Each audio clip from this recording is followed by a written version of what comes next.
For the rest of today, I just want to look at some aspects of the fishery sector and to start considering some of the approaches which we take specifically in relation to fishery products and various operations within the supply chain.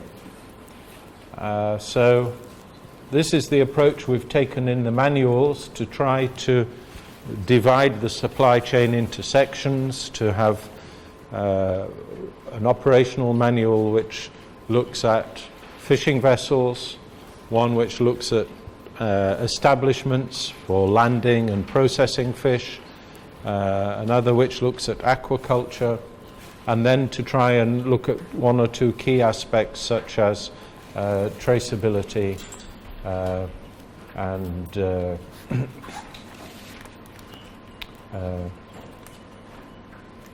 other similar functions.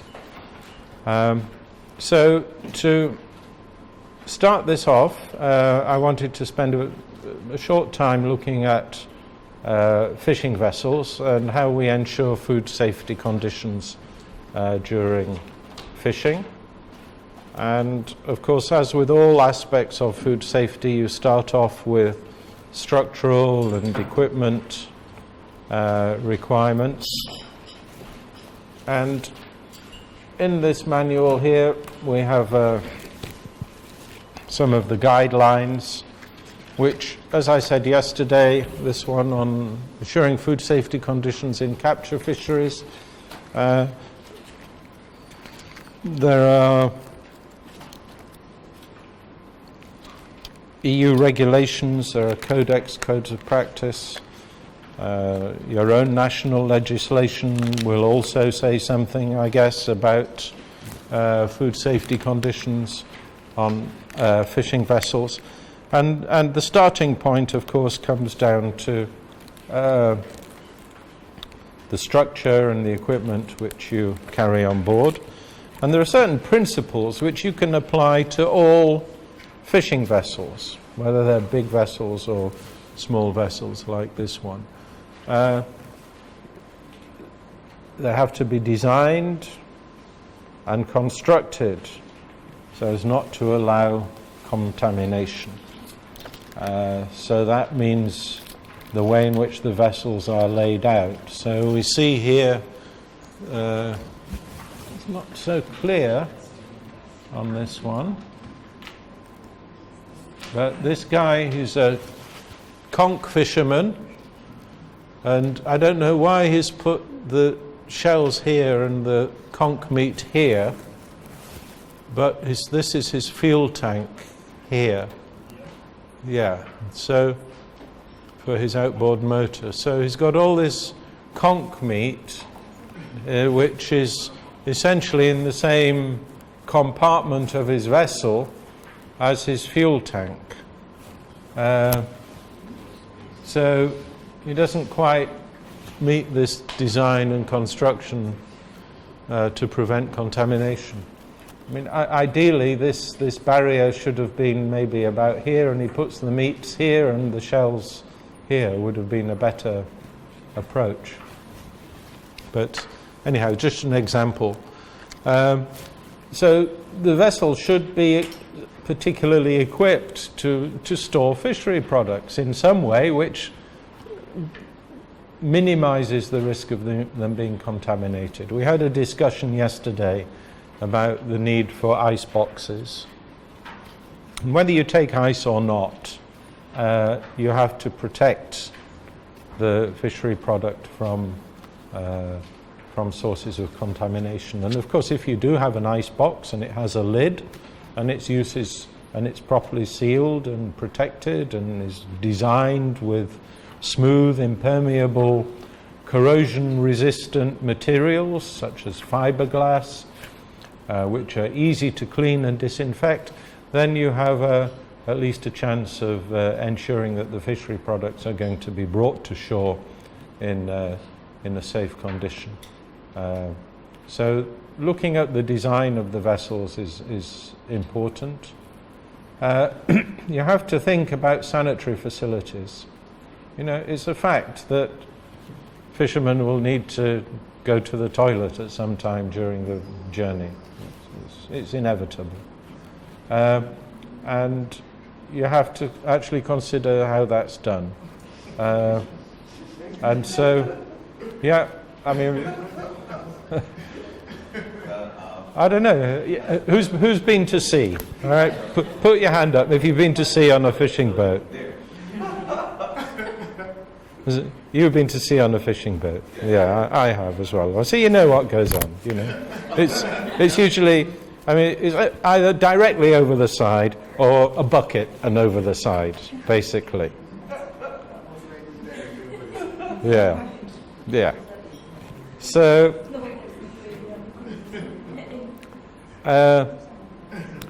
but you have to manage this, right? It has to, you know, there has to be some. You have to say something about it. And what sometimes we're saying, what I've said in here, which is more or less in line with EU, is if the journeys are more than 24 hours, then you have to have some kind of flushing water closet system on board.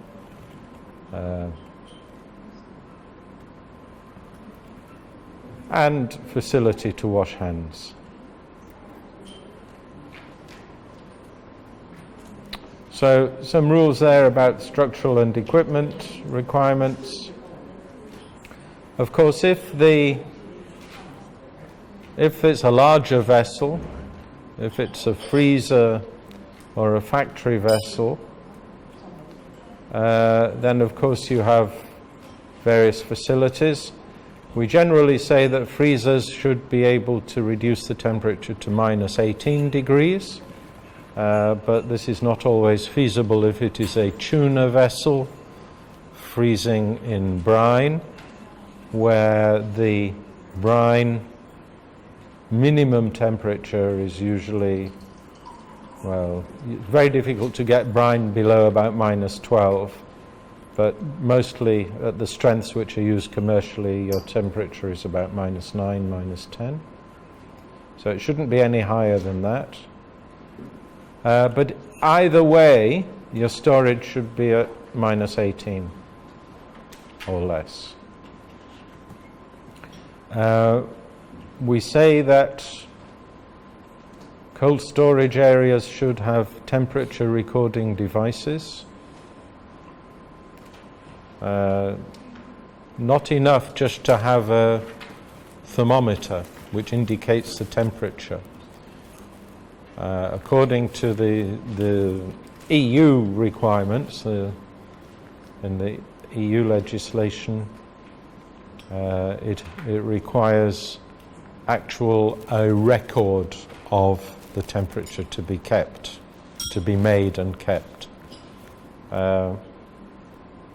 Interestingly enough, though, that's how we've always interpreted it. However, the European Commission, you'll all know that they make inspections from the Food and Veterinary Office of DG Sante. Some of you have received those missions at various stages, but they also visit EU member states. It's not just for countries which are exporting the EU. The primary work of those inspectors is to make sure that in the 27 EU member states that they are all complying with the EU legal requirements and responsibilities. And they just recently conducted an inspection of the food safety of fishery product controls in the United Kingdom. And what was very interesting and rather surprising to me is in the UK, many of the freezer vessels did not have these temperature recording devices, and it was noted by the Commission, and the UK basically said, no, we're not going to do it. We interpret this as requiring that a temperature record is maintained, and it is sufficient for somebody to note the temperature periodically. And that is what we require them to do. So, very interesting if you're expecting the EU to come down and inspect your freezer vessels. You may wish to consider, anyhow, using this case of the UK to quote to them if they raise the issue that you don't have temperature recorders on board. It's a bit of a nerdy thing, but I tend to read all of these reports published by the Commission, and it's very interesting to see how they approach these things. Okay, on larger vessels as well, you have to have some kind of pest control system, and you have to have a system for hygienic control. And since 2004, you need a HACCP plan on freezer vessels and factory vessels. Everybody here is familiar with HACCP? Yeah?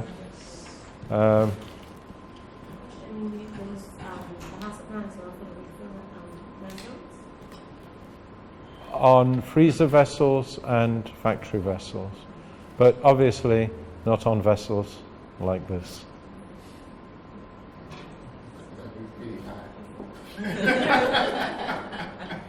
It would. But you can apply HACCP principles, you know, and actually,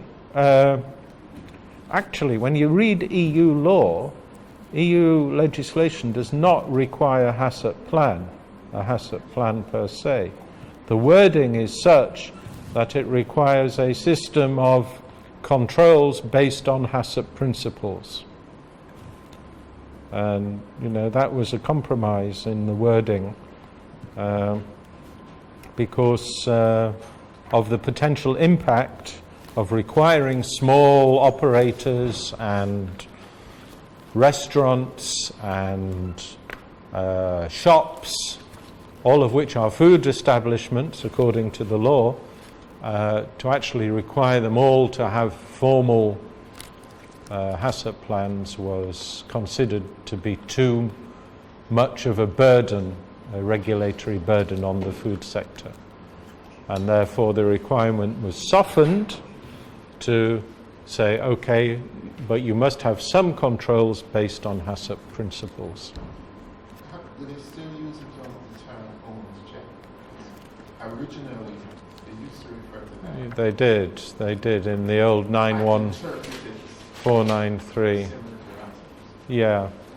I mean, we always interpreted own checks as HACCP. I don't think it's used anywhere at the moment. I think it says, I think they use the term internal controls now rather than own checks. But I'll check that for you because it's an interesting point. So HACCP plan essentially, and then additional conditions for factory vessels. You see, what I've done in this document is follow the structure of the EU requirements, which I think is very sensible actually. They say these are the basic requirements for all vessels. Then, if it is a freezer vessel, there are a freezer or a factory vessel, there is another layer of requirements on top. And then if it is a factory vessel, there is an additional layer of requirements. So factory vessels are defined as those vessels where fishery products undergo processes such as filleting, slicing, skinning, shelling, shucking, mincing, or processing. That's the EU definition.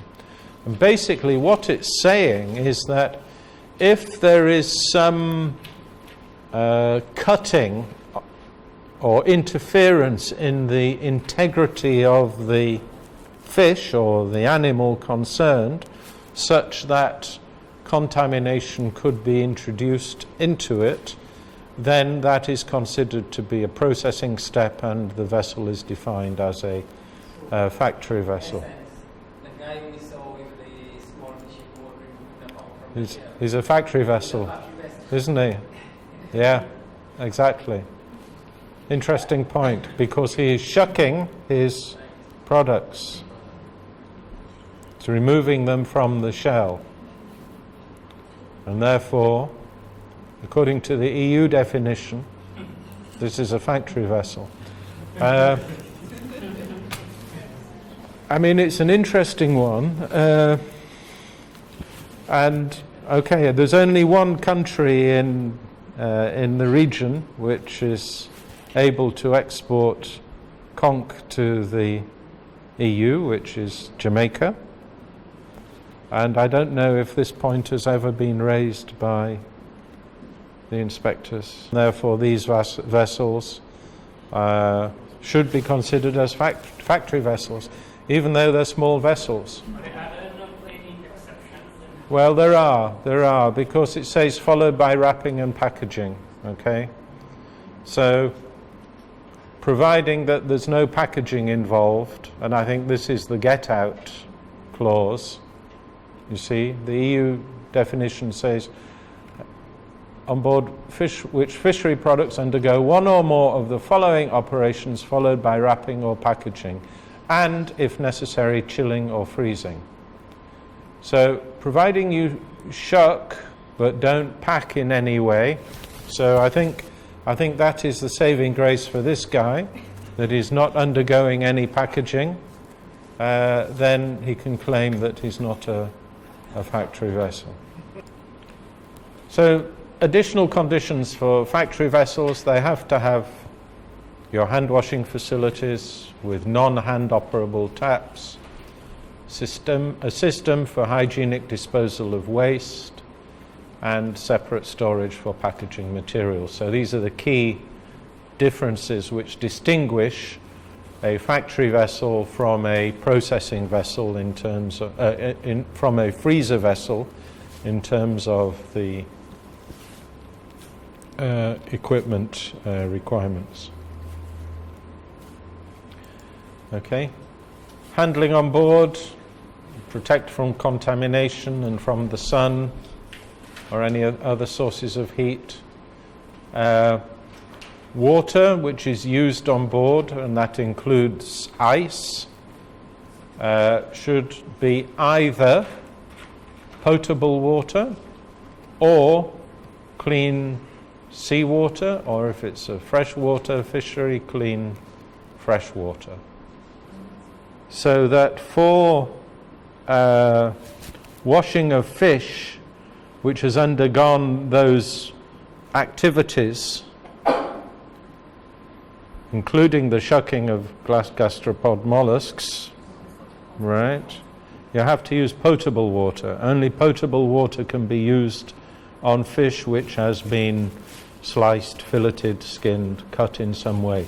You can use the seawater for using ice with whole or eviscerated fish, for washing of whole fish, for washing of eviscerated fish or deheaded fish, and the washing of equipment and things like that, and the deck. I mean, the seawater is infinitely variable in salinities and salts, different salts, and all sorts of things. So you can't standardize it as such, which is why they don't bother. But what they do is limit the uses to those which, from experience, they know have not caused any problems. So, of course, potable water is defined, and only potable water for certain activities. So, I mean, maybe we can get our fishermen, our conch fishermen, to say he should be washing his conch in potable water. But the key thing is, and the biggest crime we ever see in this area is when, you know, typically the fishing boat, it's discharged its catch and then the bucket goes in the harbour water, and that's what they use to wash the deck down. And that's the biggest crime that we see on a very, very regular basis. So that's the thing that we need to look out for, really. So that's water. We'll talk more about water later today. So making sure we use the right water is important. If we eviscerate the fish, it should be eviscerated as soon as possible and the viscera discarded or kept separately. And surfaces and equipment which are in contact with fish, of course, should be kept clean and sanitized periodically. So they're the key features of handling on board. Okay, water supply we mentioned.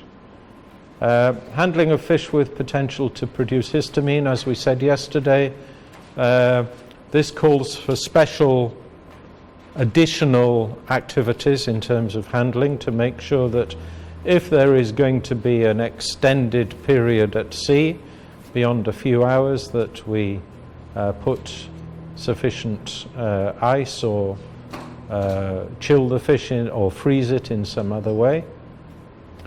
And these are the species which might be implicated. Well, also your histamine is going to be produced more rapidly or earlier in those areas which are adjacent to areas where spoilage starts, in terms of, you know, the belly flaps and the around the gills and things like that, because that's where you have higher levels of naturally present bacteria, which then start working when the fish is dead.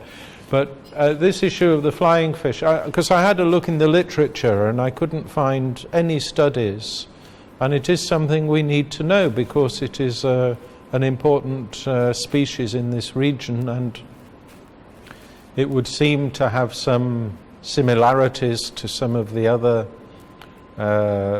fish which are histamine producers. But until somebody does the science of controlled spoilage and measures these variables, we don't know if the hazard is associated with it. So, yeah, handling of these species requires special attention. So, very important if you are an inspector controlling vessels which are targeting these species, that we take care to ensure that they have appropriate temperature controls. And these are the criteria which are set by the FDA. The EU doesn't have specific temperature targets. These are set by the FDA in their Fishery Products Hazards and Control Guide. They're not regulatory targets, but they are the conditions which are advisable to employ as part of your HACCP plan. And what they say, and this is all based on scientific studies, looking at the rates of histamine development in the different circumstances, that you should have chilling of the fish immediately after harvest.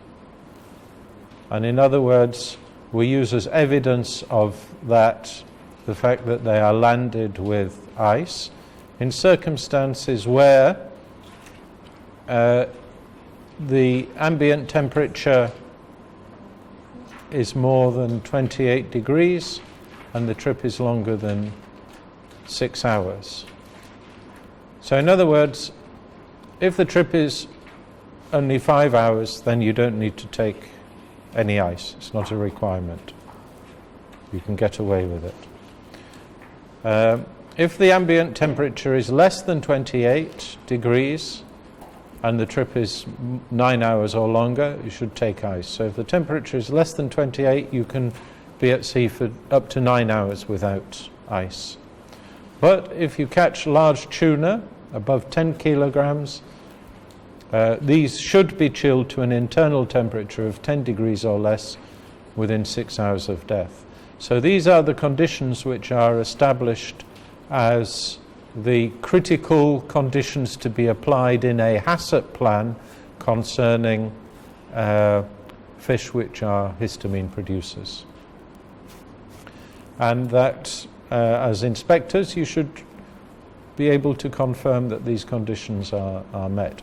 And yeah, as we said yesterday, you have to know when the vessel goes. But usually, often, I wouldn't say in all circumstances, but a harbour authority, a port authority will record the departure of a vessel and the return of a vessel. Yeah. Not small vessels. Yeah. So they just go and come as they please. And that's the reason why you must have ice. Yeah. And also the ice is not only you are concerned about histamine, but you want to keep the general. Yeah, it's yeah, sure, absolutely, yeah. Yeah. Then, of course, personal hygiene on fishing vessels. Difficult to do very much, but of course, as far as possible, clean clothing and footwear. Ensure hand wounds are properly covered with a waterproof dressing. Don't spit or smoke or eat whilst directly handling fishery products, and wash your hands after going to the toilet. Again, you can use seawater, but hand washing is a good thing to encourage. And then keeping the vessel clean and sanitized. All surfaces and equipment should be cleaned down at least every day and after every landing event. Washing with potable water or clean seawater and a detergent that removes all of the gross contamination. And then sanitizing with a suitable agent. Bleach is a good one. We'll talk a little bit more later about the use of sodium hypochlorite at concentrations of between 50 and 100 parts per million, which is equivalent to about 5 to 10 mils of a standard household bleach in 10 litres of water. And to use that as a sanitizing liquid, which you then put on the deck or the equipment, the fish boxes, the ice box, and then leave for a contact time. And then, of course, official controls. What we have to do as inspectors from the competent authority: inspect our vessels, bearing in mind that these may also be industrial vessels which are flagged by our registration authority, so they may not be calling into our ports. And a number of countries in this region do flag vessels from which are owned by nationals of other countries. So be aware that from the point of view of sanitary regulations, the nationality of the vessel is determined by its flag, and as the competent authority, you are responsible for vessels which are flagged by your country, even though they may not be visiting your ports. So this is an issue for countries such as Belize, for example. Belize has a, don't you, Nestor, you have various vessels which are from Spain or Portugal which are carrying the Belizean flag. I don't know if anyone, St. Vincent has several vessels. 34 to be exact. 34, really, okay. I know that Trinidad also flags a number of vessels. I think example, in that example, right, Trinidad is the home port for St. Vincent, right? So our vessels, they land their fish in Trinidad, so they don't necessarily come to our port. Okay. They go to Trinidad. All right. But nonetheless, the responsibility is still flat state, still St. Vincent. Exactly. Exactly. So you have to make sure that you have arrangements in place for the inspection of those vessels, and it's not always easy. You may have to move your inspectors to another country to where the vessels are, or make some kind of reciprocal arrangements with authorities in those countries. So these are sometimes they fall within the gaps, and we find that some vessels are not under effective sanitary controls. Then also, you may sometimes, as an authority, conversely be asked to inspect foreign flagged vessels which are visiting your port. For various reasons, you may be asked by the flag state competent authority, or if they are discharging their products to a shore-based establishment which is subsequently going to export to the EU, you will be asked to issue a certificate as the competent authority of the country of dispatch. Okay, it's not the country of origin, it's the country of dispatch. And as part of that certificate, you have to attest that, if it's the EU, that the product was produced in accordance with regulations so and so and so and so.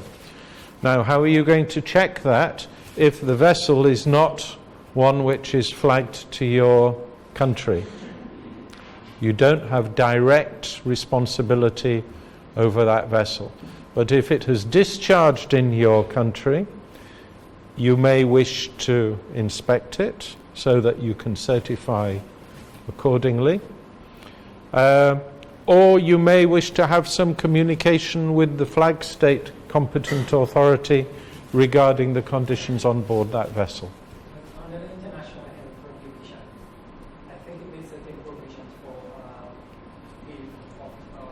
port health officers how to inspect vessels. And if you are a port that is certified to issue sanitation certificate, you can inspect that vessel.